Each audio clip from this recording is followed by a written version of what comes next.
the competition between political Islam and Muslims who happen to be Muslim and who are in the public circuit as secular people. Because there is a nasty tendency of some people to engage the Islamists precisely to delegitimate the national aspirations of any particular country. You gotta be very careful. Sometimes people will embrace Islamists to delegitimate. So in the Palestinian-Israeli conflict, you gotta be very careful that somebody's not embracing Syria in order to undermine Palestinians. That somebody's not embracing the Islamists in order to undermine the Palestinian national movement that's been secular. It's very complicated.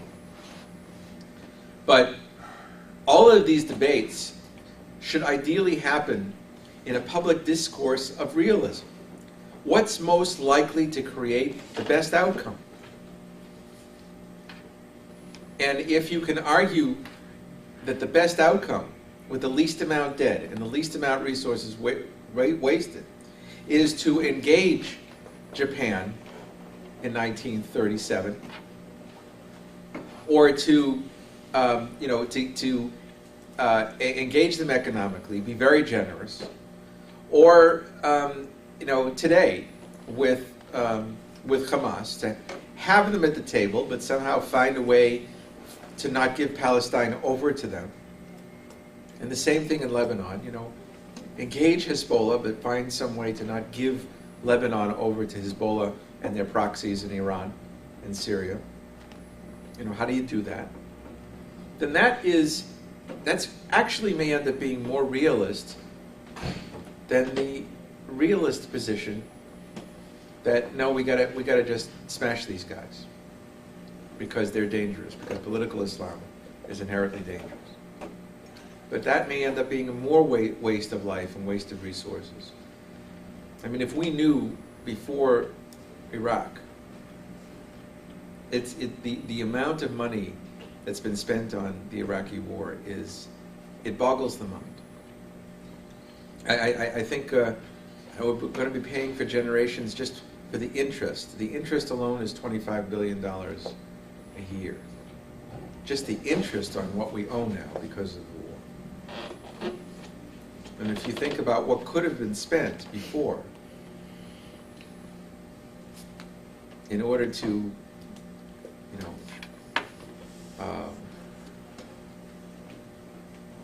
buy out anybody who would want to participate in weapons of mass destruction and nuclear proliferation, all the bogeymen, all the great concerns of realism, what that money could have done. There is also some argue in our field that violence happens because of a paucity of a poverty of ideas, a poverty of imagination. And that's a very interesting and important thing to explore that you should think about in your writings as well. It's why I encourage each semester of students who write the papers to have, a good third of the paper to be your own imagination and explorations by the end of the paper of what you think should happen and why you think it should happen. Your recommendations. Because imagination and out-of-the-box thinking is exactly what's often missing. There is this pervasive sense, this unimaginative sense that either there's a military option or there's passivity in the face of difficult opposition. Yeah. I was talking to a professor over at School of Public Policy this morning, an economist, Jack High, and we were talking about opportunity cost. And I've never taken an economics course before, macro, so I'm learning about this as we go. But it makes a lot of sense. And he was saying there's an opportunity cost. There's an opportunity cost for me being here right now. I have to pay tuition. I've given up earning income. I've given watching TV right now. So there's a trade-off. So we were talking about the opportunity cost of this war. And the war in Iraq, as you said, is probably right now, the actual dollars we spend is somewhere around $600 billion. But the long-term costs are pushing $3 trillion. So we're talking about the long-term opportunity cost of the U.S. having a military budget of nearly $1 trillion, and what that could do around the world in development and aid. And we're talking about those things are hard to define, like the Marshall Plan. We talked about it's $20 billion, but it's intangible to talk about what goodwill was. We went into Europe and rebuilt Germany, and Italy, as well as France and Great Britain and Japan. So he's saying we got to figure out a way to make these opportunity costs more vivid, so people can understand it. Exactly. I think what you're talking about. How do we be realistic that the Marshall Plan worked and led to 50 years of peace in Europe, rather than the war plans worked because the amount of money we're spending here. It's cheaper. He's working in his head on how to prove that peace is more cost effective than war. Right. And he was saying the same thing. Nobody's really working on this right now. No, because it involves the an imaginative world of what ifs, and also a kind of freedom that people feel. There's something about the culture right now, and it may be because the United States is the most powerful nation on earth, that is discouraging that kind of thinking. And I don't think it's, there's nobody pressuring anybody, but it's simply, it's an academic exercise that's simply rarely done. Now, I would disagree with one thing you said. I agree with everything you said. I disagree with one thing. You don't, because a lot of this is strategy, about a realist entry into the public discourse. I would never say, what could we do with the $1 trillion of the military budget differently, because the immediate emotional reaction is, we have to defend ourselves. We have real enemies. This is crazy. It would be looking at the boondoggle of Iraq and saying, okay, we were persuaded that this was a legitimate war. What is the opportunity cost of that war? What could be done with $600 billion? Let's talk realistically. Pakistan, other places of danger, what could be done? And somebody should work out the numbers. Like schools, hospitals. Yeah, it's like how much healthcare. money is spent on madrasas in Pakistan? Somebody knows that number. It's not, it's not rocket science. How much does it take to feed every child in Pakistan one meal a day in the context of an education? This is not rocket science. And yet nobody's working on it. And that's where a field like conflict resolution needs to stimulate other fields. And one of the fields that's actually missing from ICAR is economics. And I've felt that economics and history are missing from ICAR. And a lot of what we're talking about here is the lessons of history and a precise understanding of economics that can translate the preferred values of conflict resolution into a realistic construct, a realistic assessment of what is wasteful and what is efficient, and maybe even what's safer and not safer. We can calculate, yeah, go ahead, Becca. Sorry. No, Marissa. You mentioned the United States being the most powerful country in the world, and I just feel like there's some problem with how we construct power, how we define it, how we express it in terms of the world. What does it mean that we're most powerful? How do we hold on to that power then? There's that fear that we'll lose that power, but what does that power really mean? How do we express that in the world? And is there a way to reframe it so that it's expressed in a different way? Right. Does it have to be by brute force? Does it have to be by destruction, like ruling everybody, being the boss, having everyone come to us? And is it really that great to be the most powerful country in the world? Aren't there some other countries who are doing, they're not falling apart, they're not the best, Right. but what is this obsession? I feel like it's polluted our political environment and everything. What is this power? What does it mean? What do we give up for it? Heated. Okay. Well, not exactly involved with that, but I think two things. One thing is that I really see an absence in the values of capitalism generally in the conflict resolution field, because it seems to me that pacifists tend to view capitalism as a really, really bad thing. I think anti-capitalism and pacifism tend to like run together in sort of this strangely ultra-liberal way, which really prohibits a lot of this kind of creative discourse about, you know, the economic value of peace, which is, you know, important.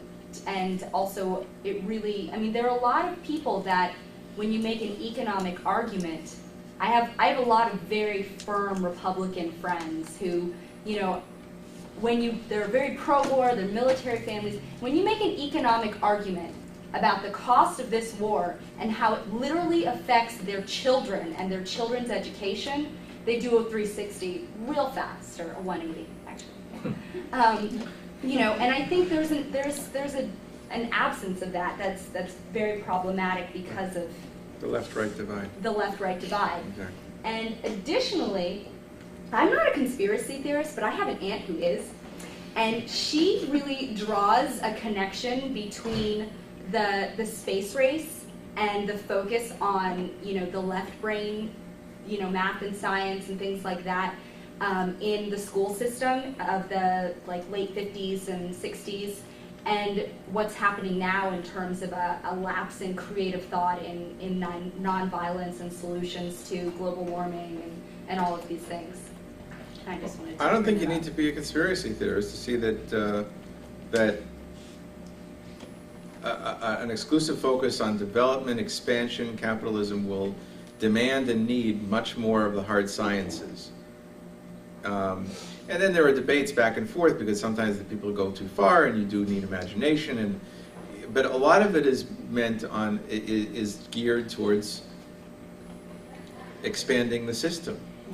The interesting question, and we're you know, capitalism has won in many ways. I mean, it's not even a question anymore. But there is a misunderstanding of the average business tycoon. And I think that all my experience at the World Economic Forum in the last few years suggests to me that a large portion of the great business leaders of the world are actually much more peaceful than people think. They don't connect the dots between a level of greed, which is called efficiency, that creates misery, that in turn creates violence. In other words, that connection of the pure maximization of efficiency that leads to sweatshops, that leads to misery, that leads to people developing radical philosophies within the context of religion.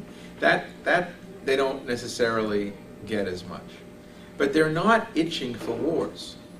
It's a rather small band of capitalism that loves war. And that's where people, you know, have made a mistake about the opportunity here to create a better alliance between businesses and conflict resolution. It's just a matter of managing, you know, it's managing these subtleties of I think there's tremendous opportunity, in other words.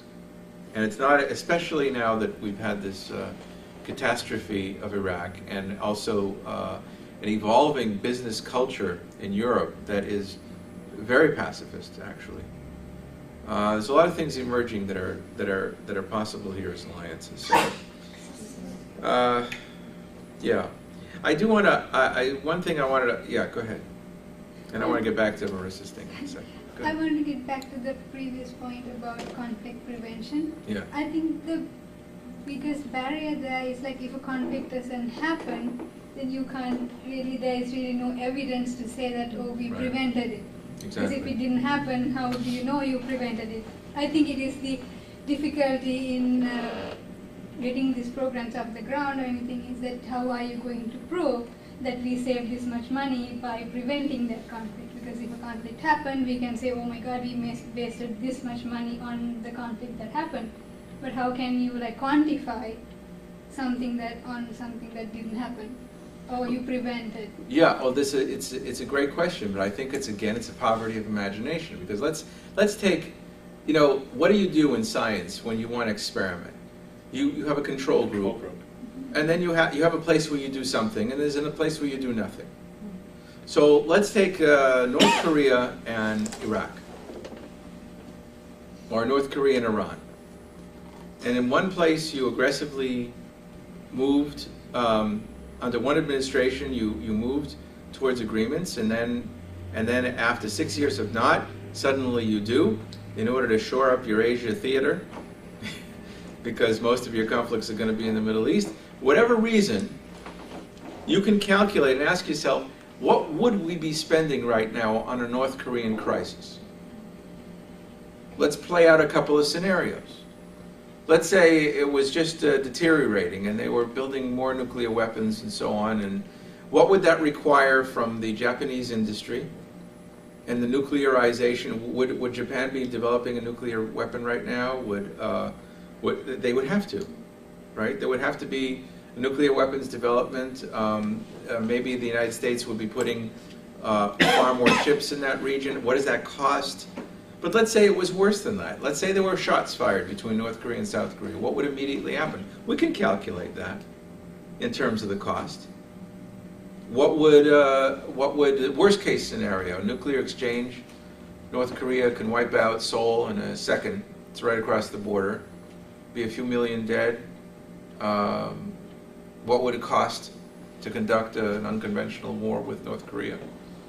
Versus what we didn't have to pay. So I don't see any articles like that. Not in the papers and not even in the scholarly journals. So you can do that. And then you can say, well, what are we paying now for the way in which we pursued discovering nuclear weapons in Iraq? I think you can do that. And it would be a happy marriage between conflict analysis and economics that has yet to be born in terms of shifting these realist arguments to different. One of the reasons why Bill Clinton is just enormously popular around the world is that these are the kind of speeches he makes. He doesn't use the word opportunity cost because he's too smart to use jargon. But that's basically what he's talking about all the time. Talking about the value of malaria nets and what was saved as a result and so on. You can do that. We do it in development all the time. What's the cost versus the non-cost of inoculations or of other things? I just want to say to you that Joseph Nye wrote a book on soft power. He's a dean realist dean at Harvard in the Kennedy School, and you see percolations in popular notions now of a different approach to power. Now again, I sit here and I think much more radically about the Tao Te Ching and about Taoist approaches that really call into question the whole notion of what is truly powerful and what is not. But Joseph Nye, in needing to speak to the corporate elites and especially the military elites, was making a case for soft power in a much, much more realist way, with a much more crass notion of American national interest. How to persuade everybody to be on our side. Now, I never would frame things that way. Nobody in conflict resolution would, because we tend to have a more universal perspective than narrow national interest. But on the other hand, we have to face the fact that we have an engine of government and of agencies that are mandated to focus on national interest. But the fact is that you can frame it that way. And you can make a case. You can translate the Tao Te Ching's notion of what is soft and what's really hard into notions of soft power, and then calculate what the cost benefit is of going with the hard power versus the soft power. So there are percolations of this, but it hasn't really taken over the public discourse, especially because of 9/11. But now we have an 8-year failed experiment in the use of hard power that may allow for this to become, a new cultural approach to the use of power. Professor, but that's also assuming that there are no other events around the world that can disrupt those calculations. So perhaps that's one of the reasons why there's this reluctance to, incorporate that idea in the debate. Well, yeah, I mean, I agree with you that other things can cause things to go back again, but in terms of the only thing that if another 9/11 happens, and it's not if we go through it again, then it's not going to be the same as the first time. It's not going to have the same shock value. If it's geometrically greater, like nuclear, then yeah, it would have a catastrophic effect on democracy and all sorts of things. So yeah, there's a power to violence that trumps many things. There's no question, and that's I don't have much of an answer to that.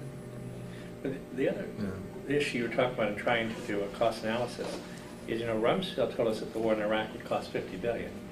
So whose numbers do you use on what it would cost to have a hot war in North Korea? I mean, was Rumsfeld a true believer that was going to cost $50 billion?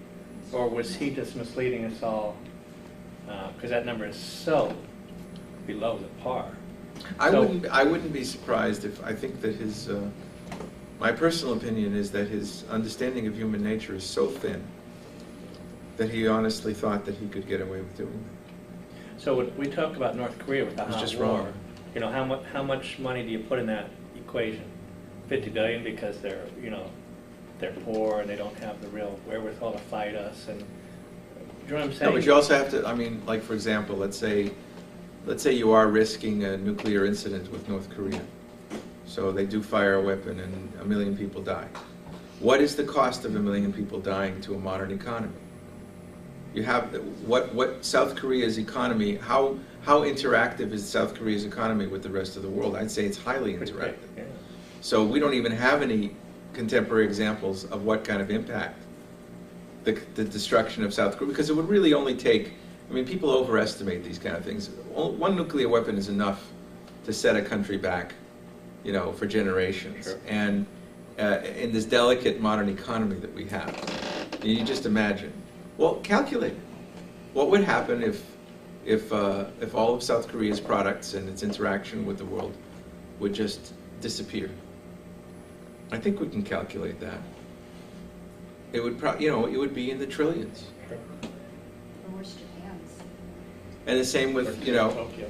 if North Korea, if you then strike North Korea and now North Korea strikes Japan, the whole economy of the world. So just put a number on it. Have the courage to put numbers on things and say what would happen if there was a collapse of the global economy because Japan was struck by North Korea. Now, this isn't like fantasy, because we're facing the same question about what's going to happen if Iran is attacked and cuts off the Gulf oil. What's going to be the cost? The global depression. Right. Well, people say these kind of nightmare scenarios, but they don't put a dollar on it. And you're exactly right about your Republican friends, because people do want a realistic assessment. They don't want you to say the sky is falling down. They want to tell you, what are the options here? Then you can disagree about the numbers. They can say, no, that's too much. Say, okay, half that. Half of $600 trillion. And we'll recover in 10 years, not in 30 years, And only 100 million people will starve to death, not 200 million, globally. Favorite child, and that one can go to school. So let's, but get into the numbers, because I think that idealists have tended to not want to get into numbers. They want to persuade people emotionally and morally, and appeal to their conscience. And I think that's a good thing, but it's not enough when there's an awful lot of people who have made a determination in life, for whatever reason, that Ayn Rand is right, and it's number one comes first. But number one is far more interdependent with the world than anybody realizes. And it's always been this way, but it's even more so now. So indulge that.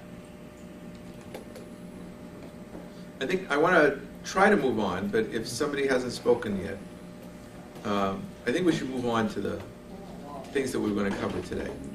Okay?